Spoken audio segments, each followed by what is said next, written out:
Hello and welcome, everyone. I'm Mike Malm, and this is the Momentum Theory Podcast. This show features conversations with athletes, artists, and entrepreneurs who are committed to mastering their craft, not for the sake of mastery itself, but to better magnify their talents and serve those around them. Today's guest is a young painter who's been all in since childhood. He started oil painting at age 8 and had renowned Western painter Jason Rich as his mentor. He was able to sell commissions early, and he learned the value of hard critique the day that Jason handed him an eraser and made him start over completely from scratch. As a teenager, he twice won the Western Horseman's Youth Contest, eventually showing and selling his own pieces on the side. It was a turning point that widened his own ambition. He recently returned from a 2-year service mission in Costa Rica. It was a period of time that he describes as one that reinforced a core belief: inspiration is divine, and when you receive it, you should act on it. Since he's been home, he's been pursuing apprenticeships with other renowned artists like Michael Malm, Alvin Veselka, and sculptor Scott Rogers, favoring real-world studios over classrooms. In this episode, we'll unpack his early mentorship days and the family support behind it all, his mission years, and using faith as a creative engine. We'll also tackle social media pressure, useful criticism, and the mindset for compounding skill fast. Please enjoy my conversation with Michael Lefevre. Great moments are born from great opportunity. You ask, what is our aim? Victory. Victory, however long and hard the road may be. This will be remembered forever as the greatest day in the history of the Tour de France. You believe in miracles? Yes!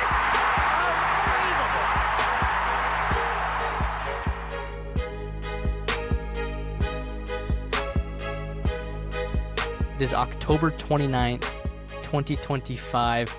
We're in this small studio apartment on an art trip.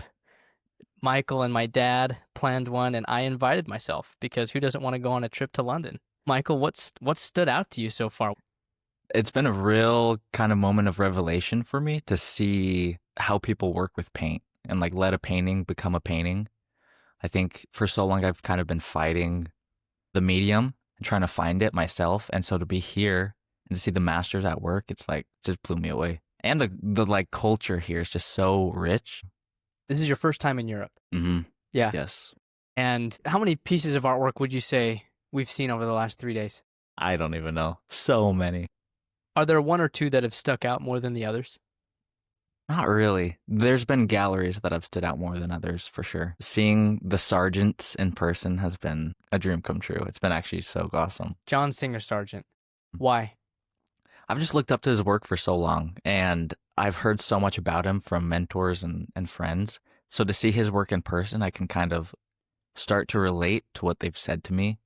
And it just feels more real. Like you see their work in a photo and you're like, oh yeah, it's good. But to feel the spirit, I guess, with the piece, it just fulfills its purpose as a painting. How can you feel the spirit of a painting? What does that mean? I think the struggle behind the paint. On this trip, we've seen a lot of pieces that you can see areas of like conflict where the artist really had to work and overcome the struggle, I guess, that art brings. And that's been super cool to see. That Sargent and all these amazing painters didn't just get it right the first time, you know. They too had to push themselves and overcome, which is just makes you feel better kind of about yourself that you can do it as well.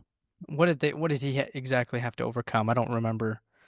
I don't remember reading any particular struggles of his. There was a piece that we saw of these sergeants from World War I, and you can see that there's areas where he would paint a face, then paint over it and paint it in a different spot, paint over it. And you can see where he was correcting the drawing and the composition of the piece as he went, it's just phenomenal. Like that piece, and it's so big. And there's like 23 sergeants in it, sergeants from the war. And it's just wonderful. Like to see it in person it's so awesome. How long have you been pursuing art? Would you consider yourself an artist? Yes. How long have you been doing that seriously or professionally? I would say since I was 8. I mean, when I was 8 years old. I started taking it super, super serious with a mentor, Jason Rich. He just opened so many doors for me. He showed me different shows to like try to get into, contests, mediums, and that really opened a lot of doors that pushed me and made me realize that this could be more than just like a fun, afternoon after school activity. And he introduced me to so many people that have pushed me along and helped me kind of want more out of this hobby and push it to a professional level. So when I was 8, I mean, he helped me sell artwork, really. I mean, get commissions and Are we talking paintings, drawings? paintings, yeah. Yeah, Really? 8 was when I started oil painting, but I've been drawing since the womb. So So tell me about that. As a kid growing up, what was your home like? What was your family like?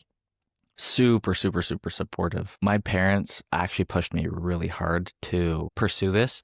They sought out mentors, and that's how I actually met Jason, was because they were trying to find people. They were looking for kind of an outlet for this desire I had. So they found Jason, and they would, set up little play dates and paint sessions so I could go over and study with him. And he pushed me from drawing to painting, and then painting bigger and bigger and more people and animals and getting more detailed and finding reference. And so he just really brought me to the reality, and then other mentors helped me kind of fine tune my skills. So this is, again, your first formal sit down with Jason. That was 8 years old or earlier? It was earlier. So, I don't even know when it started, like 6 maybe. 6 years old. Yeah, my parents were they were legit. They wanted it. I think they wanted it more than I did at the beginning, and then now it's like, Yeah. they think maybe it's gone out of control. What do you say to a 6-year-old when he sits down to you? What do you remember from your first interaction? I remember the first time I went to a studio, he had painted a painting of Bill Owens. So Bill Owens was a painter in the CA, and he had recently died. So Jason painted this painting of him on a white horse with some cows behind him. And I remember I saw that piece and I was like, my gosh, I want that. And I actually have the print of the painting in my house. And it's kind of been this like reflection whenever I kind of, question the craft. I'm like, no, like this is what I wanted and want still. So I remember I saw that and I was just like, this is so cool. And he was like, yeah, buddy. And he'd like let me go through his photos. I would take one home for the week, draw it, bring it back. He would do little critiques, and then we would just repeat that and repeat that and repeat that. And I remember one time on my first oil painting, I worked all week on the drawing, and I went to a studio, and he made me erase the whole thing because it wasn't good enough. And he just handed me an eraser, and I was like, what? Are you kidding me? That was a huge learning moment for me, that you can't just get it right the first time. Sometimes you have to fight for it. And yeah, that was so good for me at a young age. Why did he teach you that way? Why didn't he just give you a new piece of paper? Maybe because there just wasn't another canvas around, but Oh, it was on a canvas that you drew that. yeah. So I was super sad, but it was good for me, and it made me less fearful to try again and to try to be better. You said you wanted to do this at 8 years old. This is what you wanted to do with your life. Tell me about that moment. When did it occur to you? I just saw the way Jason painted his family, and that really hit me. I was like, wow, he paints his kids like we just have family photos at my house, but they have family paintings. Like, that's so cool. And I would go home, and when my dad came home from work, I would draw him, and sometimes I'd draw my mom, and then my brother, and then my sisters, and so that's when my family started modeling for me. And I realized like you could capture so much more in kind of a more sentimental way through paint. And so I thought, wow, that's like so special. And then my aunt at 8 years old commissioned me for a painting of my cousin. That's another moment where I was like, wow, this is so special for other people. Why not keep doing this, What did she pay you on that commission? It was like maybe $50. Like, it was super small. She got a too. steal. I know. DOG. That's so awesome. It is so rare to find somebody who has discovered the path they want to follow that early. there is a pattern, maybe not less of a pattern and more of a correlation of people who have done great things in their life. They've discovered it early on. There's hidden talent, like Dennis Rodman didn't play basketball until high school, and it was like the thing he had been missing his whole life. Obviously, he had a huge knack for it. And then you have like a Tiger Woods who was playing amazing golf, hitting balls straight at 2 years old. And there's so many different factors. Some parents were intense. Tiger's dad was intense. So was his mom, for that matter. Michael Jordan's parents were very supportive of his athletics, but they weren't the ones pushing it on him. And Dennis Rodman just found it by dumb luck. The coach invited him to play, and it fit him like a glove. And the stories like that go on and on. I think it's amazing that you found something like art so early, because art is not the natural choice for a lot of people. I don't know the stats on this, but I would guess a lot of aspiring artists, if they were to go professional and try to make a living off of it, would not do very hot. So what gives you the confidence that you can make a good living out of this, or at least a successful career? I mean, I don't know if that's necessarily the focus I have, What gives me kind of confidence is just seeing my mentors. Like the fact that I've made it this far, like I think every painting I'm like, well, I hope this works. And I think just the fact that it keeps working and going makes me feel there's more to this, like there's a higher divine purpose, because like finding a professional mentor at 8 years old and then gradually meeting more artists throughout your life until, 21. And I've met some legends, and I think the fact that things just keep working out makes me feel there's a divine purpose, and that's my motivation.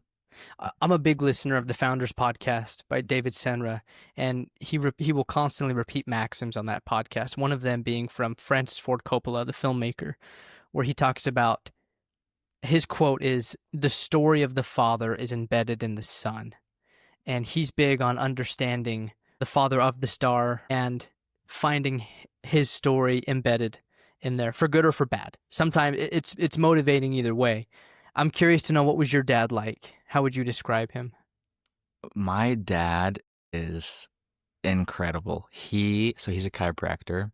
So he started his own business, and like as a kid, you don't really like understand that, especially, I mean, at 8 years old, I was just like, hey, can I get another canvas? And he's like, oh, sure, and he's just super dedicated and super giving.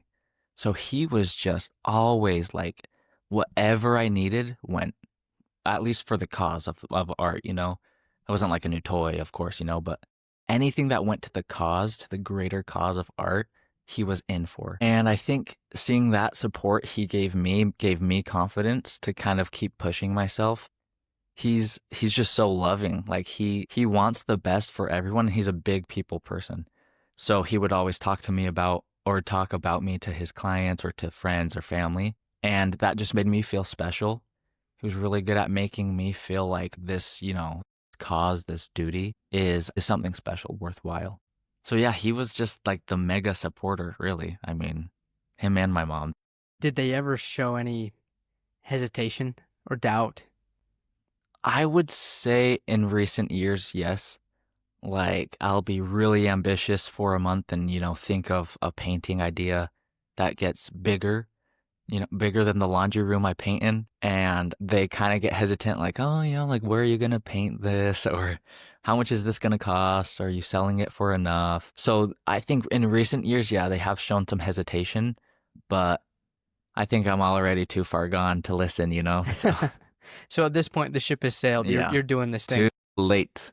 So tell me, how old are you right now, as of today? I'm 21. 21. And you just got back from a 2-year service mission for the Church of Jesus Christ of Latter-day Saints. Before we talk about that, I want to ask you this. From age 8 to 18, you went on your mission when you were 18, right? Right after you graduate high school. Yeah. And then you left for Costa Rica. Tell me more about what turning points or key moments do you remember from ages 8 to 18?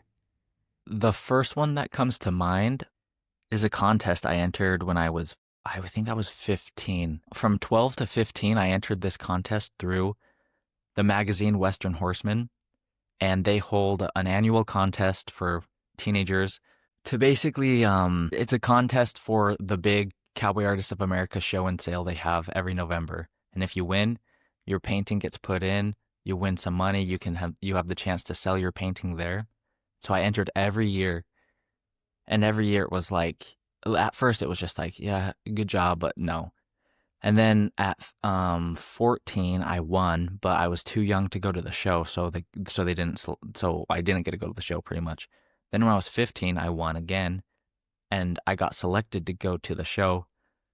But by the time that the show came around, it was COVID, and I couldn't go. But then the next year, they reimbursed me pretty much, and I was able to go and take my painting and sell it. And to be in a show with, like, legendary painters, I met the sculptor T.D. Kelsey, and I almost cried when I met him. Actually, I was shaking his hand. I remember I was so sweaty. I was like, oh my gosh, it's so good to meet you. And just meeting guys like that, I was like, oh my gosh, I want this even more. And I was there with my mom, and she was just like bawling her eyes out because she was so happy for me. And so that was a really big turning point. So that happened.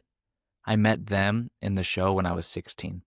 High school, I was pretty rebellious. So that I met a lot of people through high school that were from a lot of different kind of upbringings and backgrounds. And that pushed me a lot too, to be able to see all these different worlds that people lived in, motivated me a lot to make something of this. What do you mean? Like I remember I met some friends who, they were really into music. They were musicians and poets too. So they were into literature pretty much. And their like thought process and art was just so raw. And I think I needed that at the time, because before that I was just hanging out with like my football buddies and they're, just trying to have a fun time. But these friends were really trying to make something special of their life. Seeing that pushed me to make something special of my work. So that was a huge turning point. So it motivated you to look at it different, or what do you mean? Yeah, one big thing is... Yeah, give me an example. Like, it pushed me... I don't know how to say this without it, like, sounding weird or rude, but... Go ahead. It made me, like, push people out of my life that weren't, like, edifying, like the cause, I guess, which was very needed at the time. I mean, high school, you go in and out of friend groups and stuff, so... At that time, I needed to leave those people to be able to progress more, just because they weren't going in a direction that I needed in my work. So that was awesome for that. They really showed me that it's okay to do what you need to do for yourself. The one thing that most people would consider absolutely against that philosophy would be dropping everything for 2 years and serving a mission. I mean, on a mission in the Church of Jesus Christ, you leave everything, you leave your family, you wear a shirt and a tie every day. You're supposed to act better, listen to little and somewhat selective church edifying music. You wake up at 6:30, you go to bed by 10:30, and you spend all the hours in between serving, teaching, finding new people to teach, finding new people to serve. You're not swimming in the beach. You're not hiking around. You're not doing any of the touristy things. It's full-time for 2 years. What was behind that decision?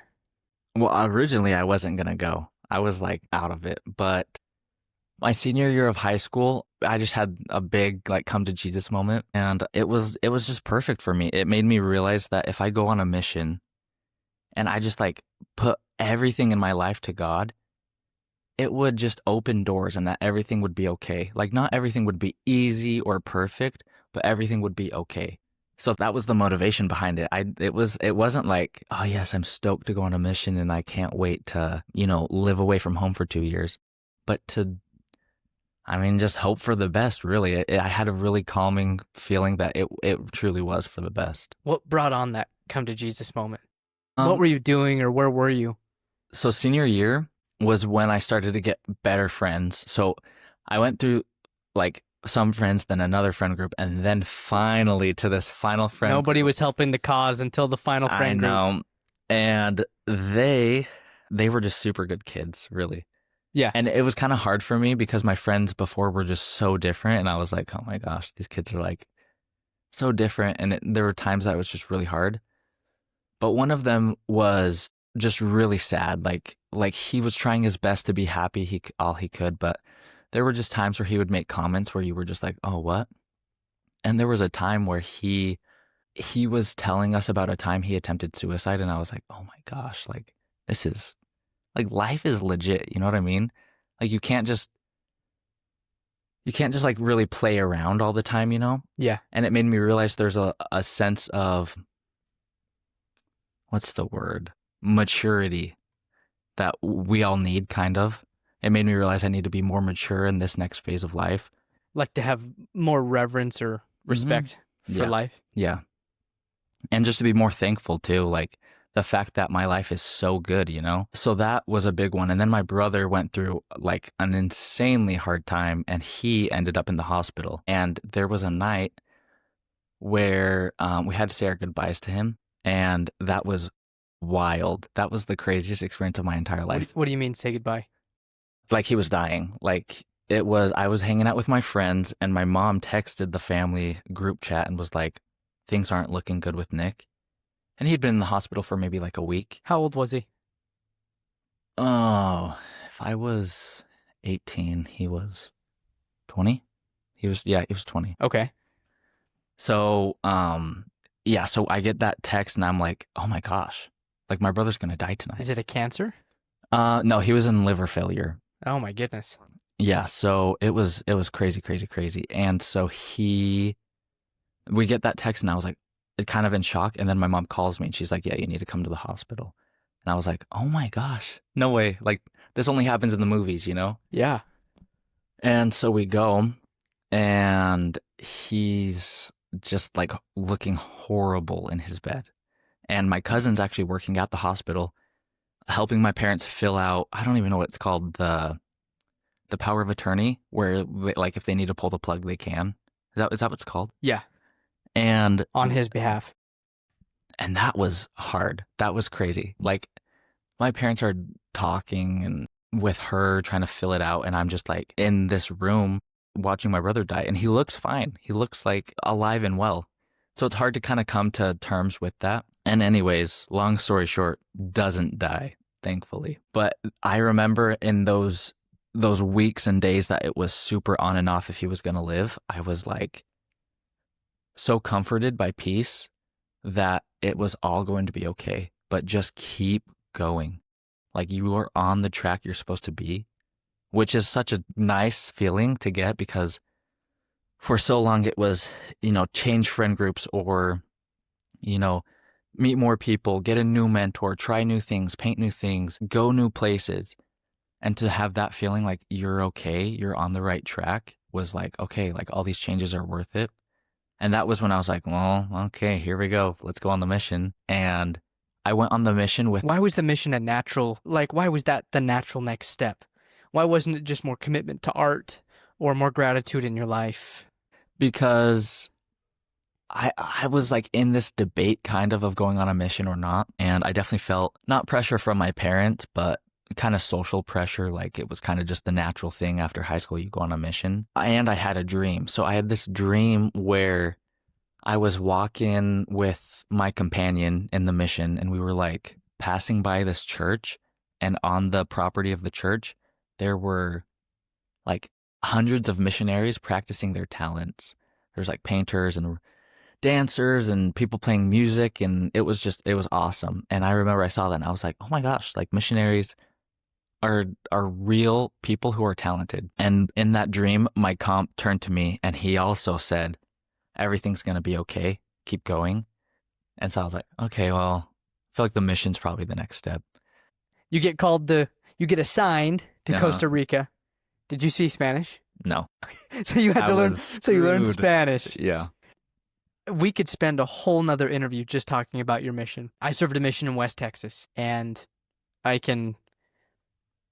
I'm sure you would agree, some people call it a sacrifice, but for the experience, the growth, the perspective, the blessings, the opportunities, you name it, that comes out of a mission. It's simply not a sacrifice. It is a privilege to serve a mission. So without getting too deep into the mission itself, tell me one or two of your biggest takeaways from your full-time service. And then I want to get back to talking more about art, but I think it's a pivotal moment. And you're fresh off of it. This is going to be top of mind. So please. I would say the biggest thing I learned is inspiration is divine. When you like get a fresh idea or a feeling or a confirmation, like it's divine and you should act upon it. I mean, whether it works out or not isn't the answer, but just act upon it. There's so much that happened on the mission that made me realize we need to act and just allow those thoughts and feelings in our lives and act upon them. I mean, I keep saying that, but just act upon inspiration was the biggest thing. And just God wants the best for us, really. I mean, he's given us so many resources and great things to be able to progress, you know? So you've been home from your mission for how long now? 4 months, almost 4 months. 4 months. And it's straight into art. Oh yeah, day one. Are you going to go to school? Are you going to get a master's degree? What do you want to do as far as your art education goes? I mean, when I came home, a mentor of mine he asked me that. And I was like, I want this. I want to be a professional painter. And he just told me don't go to school, which was the right decision for sure. Because so many doors have opened. I mean, I don't feel the need at all. It hasn't even crossed my mind to go to school for anything. There's so many other ways to learn. And I feel like my path has already been so unique that why would I just keep going the typical route? You know what I mean? My life has already been so different from the typical route that I just don't feel like schooling in that sense is where I'm supposed to be. I think schooling more in in a real world setting. Almost like the way it used to be done. Apprenticeships and... So you're apprenticing right now. You keep referring to mentors. Is it singular, or do you consider multiple artists or individuals a mentor to you? Multiple, for sure. So who are a few of them right now? The biggest one right now is the Mike Malm. He was the first guy I talked to when I came home. I also am doing some work for Alvin Veselka. I met him when I came home from the mission, so he's kind of a new one. And I've been working a little bit with a sculptor named Scott Rogers. He's incredible. He's a great guy. He's also been very kind of strong, and I can only think of Fuerte with me in the art sense. He's not afraid to speak his mind about my work, which has been nice. He's been very humbling to my art ego. Has he been your harshest critic? Probably. In a good way. Take me back to some feedback from him. What was the sharpest feedback you've received? I mean, one time I brought a sculpture over to his house of some like an anatomy study of a figure. Yeah. And he just tore it apart to like pieces. Physically. I brought it and he just started working on it and like fixing the proportions and everything. And I was like I just spent so long on that. But it was a really, really, really, really good learning experience. And I remember actually he, before my mission, gave me an anatomy book. So every day on the mission, I could study a new part of the body and memorize it. But he made me cut out the pages with nudity on it so that it would be mission appropriate. But that's a good man. I know. But that's so funny. I actually ended up not taking the book with me, sadly. What do you feel like limits you right now as an artist? I think myself probably is the biggest thing. I think I don't want to believe that I can do it because I'm so young. I don't want to, I don't know. I feel like my life just feels like a movie sometimes, you know, like some experiences I've had, it's just like, oh my gosh, I've never heard anyone ever talk about this happening to them. So it's like, why is it happening to me? And like, what does that mean? So I guess maybe fear, like I just maybe don't think I can do it. I don't know. Is it an insecurity? Yeah, I would say probably. I mean, you spend so long with these mentors who are just incredible. And then you look at your work and you're just like, oh my gosh, you know, like, why am I so behind? Even though you're like 40 years younger than them, you know? I can relate to that feeling. Right now, I work with amazing people. Up until last month, actually, I was the youngest guy working in our department. We have a lot of sales reps that are obviously a lot younger than me. They're freshmen, sophomores in college. But as far as working in the office, I've been the youngest guy for years, a long time, and not by a close margin. A lot of these guys are almost old enough to like they could be like my dad, and they're very smart, they're very sharp. They can be aggressive when needs be, but most of the times they're just really wise. Their counsel is really sound, and they're obviously a lot more experienced and way more accomplished than I am. So it's cool to sit in council with them, to sit next to them at the decision-making table, but it's also really intimidating because it does feel like you're a contemporary, so you should be farther along than you are, even though it makes plenty of sense as to why you're not. But I know that feeling. It's good because it'll push you, I think, more than anything would otherwise. You have the standard before you. You have somebody that'll give you some good feedback, and then you're watching them continue to grow, and you're fine-tuning your growth compared to theirs. And I think, in a way, it's like measured growth. President Thomas S. Monson, I think he said when progress is measured, progress improves, and when progress is measured and reported on, the rate of improvement accelerates. And so it sounds to me like you have a pretty good way to measure your progress, and you have people that you're consistently reporting to, and you're following that same counsel. One of the things I like about you, Michael, is first off, I'm a big fan of art. I'm a big fan of your first mentor you mentioned is my dad, and I've grown up around it. I love it. I don't know it in technical detail like you do, but I have an appreciation for it, and trips like this where we just spend all day at galleries, I love it. For me, it's inspiring. And you have a tremendous amount of talent and skill, especially for your age. But I think your time as a missionary has matured you a lot. And this is going to be a great interview for you for all of us to listen to down the road, because so much is going to happen even in the next 5 years of your career. I've commissioned some pieces off you right now. I figure this is the cheapest I'll ever get your art. So I better book you now. But man, there are some big things ahead. I wanted to ask you a couple of questions that get to the essence of how you feel about certain things and how you view yourself. It's going to change over time, and I think it'll be interesting for people to hear a little bit more about who you are as a person and what you believe. So I wanted to ask you this. Do you feel like you've mastered anything right now in your life? No. I mean, mastered, no. Not at all. What are you closest to? I really like how bold I am. I think I'm not afraid to kind of push myself more.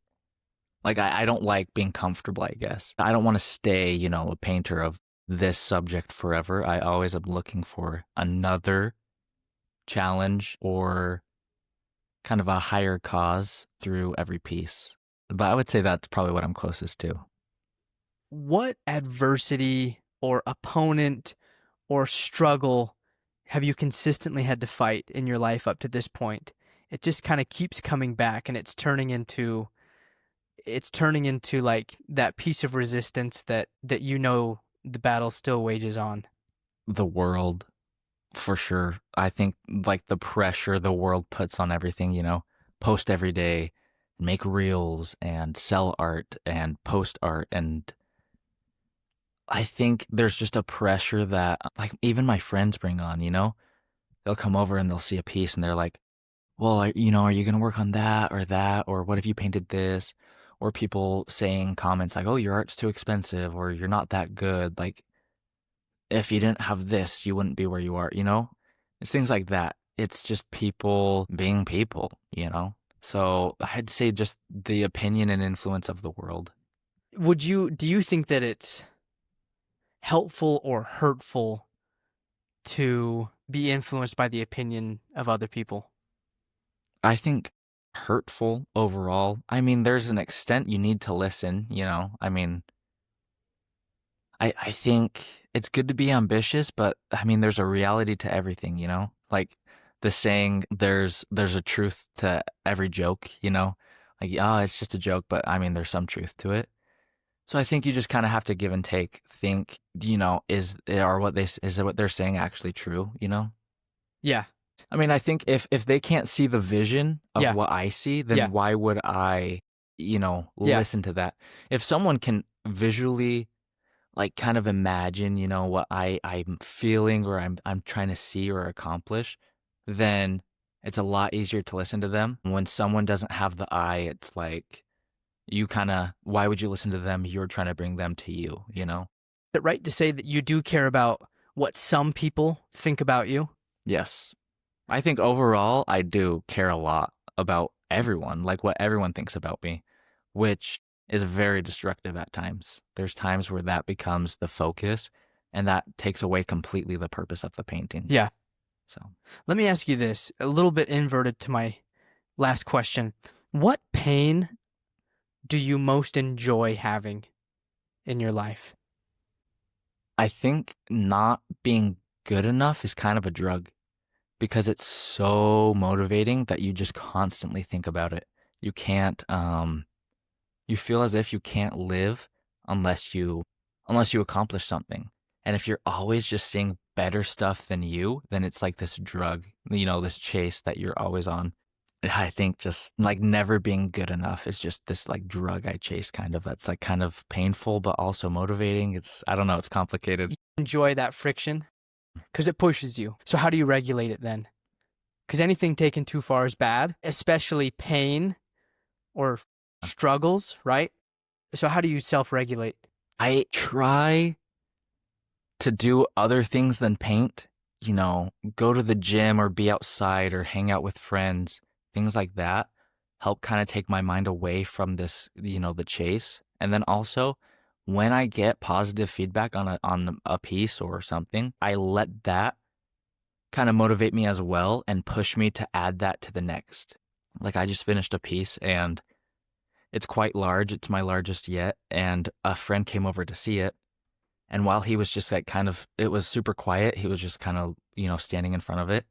And after like a few minutes of silence, he's like, wow, this is awesome. I mean, I feel like I have to whisper around this piece, you know? It's like so sacred. And I was like, you know, that's motivating. I should make every piece feel like you have to whisper, you know? So like moments like that, I try to, you know, let calm my soul and calm the chase.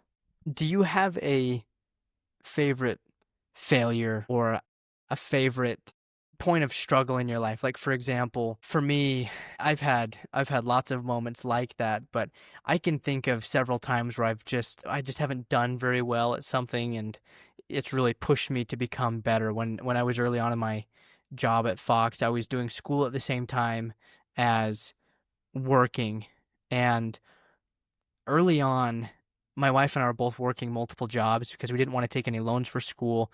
And so that means I spread my efforts out amongst a few different jobs. And of course, I gave the most time and effort towards the one that was really fun. It was at iFit. We were background workout people in workout videos that you would watch. And that was a ton of fun. And it paid really good. And it was relatively easy. You just did 3 to 5 workouts a day. And it was great. That's awesome. And it kind of came at the expense of jobs that were more important for like my career development and key relationships in my life. And it reached kind of a boiling point one day, and there was just I had seen that it had put a lot of stress and pressure on the relationship, and I had failed to really deliver on commitments that I had previously made because I was pursuing essentially money and an easier job. And I had learned at that time that I need to put my priorities straight when it comes to work so I can honor commitments and maintain relationships. And that's been like a key focus in my life since then. So that failure taught me a lot, and I'm really grateful for that. But what comes to your mind? Like a favorite moment that I've failed? Yeah, Or- like because it taught you something, or it's changed you for the better. Or perhaps it was just like so painful that it's prevented you from ever doing anything like that ever again. I think that failure with Jason, him handing me that eraser, that was a really big turning In front point. of him, erasing all of your work off that canvas. It's just like, you show up with this joy and like you're just expecting him to accept you and accept the work that you've put in, and he just hands you the eraser to fix it. Because he knows I could have done better. And that was big. That's the sign of a true mentor, I think. Mhm. They're willing to be honest with you, and they'll tell you the things that you don't want to hear. Yeah. And it's funny because, like, they love you. I don't know. He loves you enough to just be honest with you, and I really appreciate that. When I interviewed Bo Nickel, who's in the UFC, he talks about his dad was a coach. His dad was a wrestling coach, and Bo was like an unbelievably great wrestler from a young age. And he talks about how he would be the one to initiate training sessions with his dad, and his dad would never push him to do it. But if he was going to be involved, if Bo wanted to go do the workout, his dad would put him through a workout, give him really strict and straight feedback. And they had a really good relationship because Bo, he came ready for something like that, and his dad didn't mince words with him. And their relationship is great to this day, and obviously that's it's been nothing but success for Bo. And I don't know, man, that really is the mark, to find somebody that respects you. Maybe love is the wrong word, honestly. Maybe they just respect you enough to give you honest feedback. Yeah. And boy, there's nothing you can't get more. I mean, how old did you say you were? I was 8. You're 8 years old. This kid comes to you just beaming, proud, worked all week, and you're like, erase this. Yeah. I love that. Tough pill to swallow. And Jason's that kind of a guy. Mhm. He's so good. If you listen to this, let's say, you said you're 21 right now. Let's say 20 years down the road, you're 41, you're married, you have a family, you're well established in your career, and you've made a lot of money selling art. You've gotten some massive commissions. You've also taken on a lot of small ones over the years that have sealed good relationships. And you have realized your dream of not only being a professional artist, but being respectable. And you've built a great book of business. And you have raving fans all over the world. Yeah. Fingers crossed. What do you want to say to yourself 20 years down the road? What would be important for you to hear? Just remember where it started, a small laundry room, like one paintbrush, acrylic paint on a Walmart canvas, like it's not about anything more than the creation. There's a quote by Anne Frank that says, "Dead people receive more flowers than living because regret is stronger than gratitude." And I really, really, really love that quote and try to live by it. Just like no regrets. Not necessarily like YOLO, because that brings on a whole nother issue. So I hope at 41, there's just no regrets, Like it doesn't matter if you've failed, at whatever that I've tried, but like, just don't let that stop you and, have stopped you from something. I really don't want to live with that regret, I'd rather live in the gratitude. Let's bring it in a lot sooner then. What would you like to have done in 1 year from now that you feel like would have just made it a tremendous year? I want to keep painting bigger. I've noticed. Help me understand bigger. Like size-wise. What are you painting and right now? complexity. So, right before the mission, I got two commissions back in 2023. It's 2025. I got these 2 commissions that were my biggest yet. They were 36 by 48, 3 feet by 4 feet. And those were huge for me at the time. And then I came home and It's a good painted. size. And then painted this 4 foot by 6 foot. I'm like, oh, dang, this is kind of cool. And it had more figures in it. This last one I did had like 16 or 18 people in it. And now it's just like, well, what's next? 5 feet by 10 feet with, 25 people in it. So this next year, I want to really push. I kind of want to stop doing commissions and just push my work to just a more fantastic level, reach a higher level of quality and quantity as well. So a year from now, you're doing less to zero commissions. Mm-hmm. You're painting big pieces, multiple feet by multiple feet. To show skill. That's really what I want to do, is to show skill and to learn through every single piece I do. You reach that point, and you consider that a successful year. Yes. I think you're going to get there. Now speak to those listening that are aspiring artists. What advice do you have to them? They could be any age at any skill level. The name of this podcast is the momentum theory. The way that I define that is focused intensity over time multiplied by God equals unstoppable momentum. You work really hard, you trust the process, and you pray for heaven's help. That's the formula. And I believe that will do you more good and get you forward moving better than anything else. So for somebody trying to get momentum in an art career, what does that look like? Take it all in. Take everything you can get. Like, I've never said no to an opportunity. If someone reaches out or someone knows someone, whatever it is, jump on it, because you don't know what it could do. If it turns out to be, stupid, just, let it go. Like, it's fine. You tried it, I don't think something you shared with me when I came home at the beginning of the mission was, what was it? Like, there's no speed limit to learning, right? That's what you said? That's Derek Sivers. Yes. One of my favorite stories. Yeah. It's just like, that's so true. When you said that, you kind of like put words in my mouth in a way I didn't know how to say them. You know what I mean? And that's so awesome. I don't think you should have to think, there's a defined way you have to learn art and you have to pursue your dreams, but just do as much as you can whenever you can. Because if it's truly your obsession and your desire, like there's nothing stopping you, And if you have God on your side, who's going to lose, So that story about no speed limits, that's by Derek Sivers. He's a musician, author, entrepreneur. He's done really well for himself, and he's done so many cool things. He's a really inspiring guy. To me, he's just kind of the living personification of I can do whatever I set my mind to. That story, I had shared that with you right when you had gotten home from your mission, but I want to share it here for all of our listeners because this is one of my absolute favorites. This is Derek writing about a time when he was early in his career, graduating high school. He was going to the Berklee College of Music. He said, I was 17 and I called a local recording studio in California around Berkeley with a random question about music typesetting. When the music studio owner heard that I was going to Berkeley, he said, I graduated from Berkeley and I taught there too.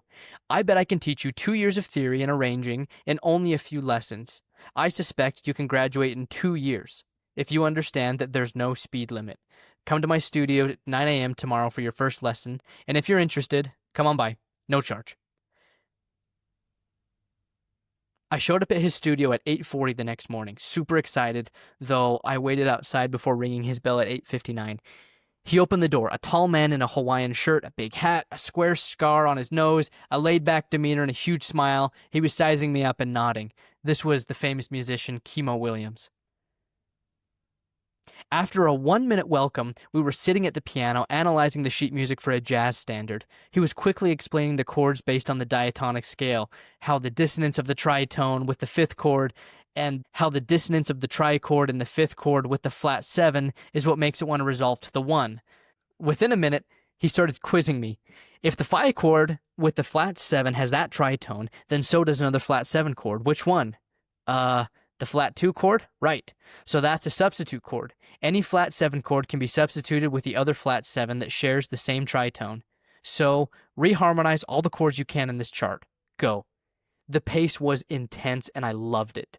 Finally, someone was challenging me, keeping me in over my head, encouraging and expecting me to pull myself up quickly. I was learning so fast. It felt like the adrenaline rush you get while playing a video game. He tossed every fact at me and made me prove that I got it. In our 3-hour lesson that morning, he taught me a full semester of Berklee's harmony courses. In our next 4 lessons, he taught me the next 4 semesters of harmony and arranging. When I got to college and I took my entrance exam, I tested out of those 6 semesters of requirements. Then, as Chemo suggested, I bought the course materials for other required classes and I taught myself, doing the homework in my own time. Then I went to the department head and I took the final exam, getting full credit for those courses. By doing this, in addition to completing my full course load, I graduated college in 2.5 years. I got my bachelor's degree when I was 20 years old. Chemo's high expectations set a new pace for me. He taught me that the standard pace is for chumps and that the system is designed so anyone can keep up. If you're more driven than most people, you can do way more than anyone expects. And this principle applies to all of life, not just school. Before I met Chemo, I was just a kid who wanted to be a musician, doing it casually. Ever since our 5 lessons, I've had no speed limit. I owe every great thing that's happened in my life to Chemo's raised expectations. A random meeting and 5 music lessons showed me that I can do way more than the norm. There's no speed limit. I love that. So now speak to those who are not artists. What would you challenge them to do to start to build momentum in their life, in their career, in their relationships, the things that they're searching for right now? Find your obsession and do it. I think like there's so many things that are wasted in this world, taken for granted, you know, the regret that Anne Frank talks about. It's just like, how sad is it to go through this whole world not loving something? There's so much here that's so awesome, but people just kind of, you know, just fill in the blank. But just try new things, and once you find the thing that just gets you going, do it and keep doing it and get better at it and master it. I think it's so beautiful to see, especially in the arts, people who have mastered something and to see them perform. You see a painting in a museum or an amazing play. I mean, we just saw Les Mis and Phantom of the Opera. Incredible. And it's so beautiful to see people excel at what they love. So find an obsession. Let's end with this. Some of the most powerful ways to solve problems was introduced by Charlie Munger. He talks about the power of inverting. So instead of asking the question, what do I need to do to succeed? You ask the question, what do I need to do to ensure that I fail? So instead of giving yourself something to reach for, you're simply giving yourself things to avoid. And sometimes that's actually easier. When I know what I need to avoid, then I'll be successful versus trying to come up with the things that I think will make me successful, because sometimes those answers are hard to come by. It just depends on how much clarity you have and how much direction you have. So for those who are lacking obsession or struggling to find it, give me an inverted thing. In other words, what should they do to guarantee failure? I actually heard a quote at church like a couple weeks ago, and they said, if you knew after 100 fails that you would win, how fast would you go through those 100 fails? You can't fear failure. If failure is what's holding you back, then you can never succeed, because I've painted thousands of paintings in my life and sold maybe 100, maybe, but you just get better. And so how fast would you go through the failures if you knew it meant success? So in order to guarantee failure, simply try to avoid it altogether. If you're avoiding failures, you're afraid to make that first failure on your way to 100, then you'll never succeed. Yeah. I love that. Michael Lefevre, ladies and gentlemen, the man, the myth, the legend, bright future ahead of you, man. It has been such a privilege to talk to you today. Thanks for joining. Thank you. If you enjoyed this episode, please follow the podcast on Instagram at the handle Momentum Theory Pod, where I'll be announcing new episodes weekly, as well as sharing my top takeaways from every conversation. As always, I invite you to please share this episode with anyone you think could benefit from the conversation. So long for now, and thank you for tuning in.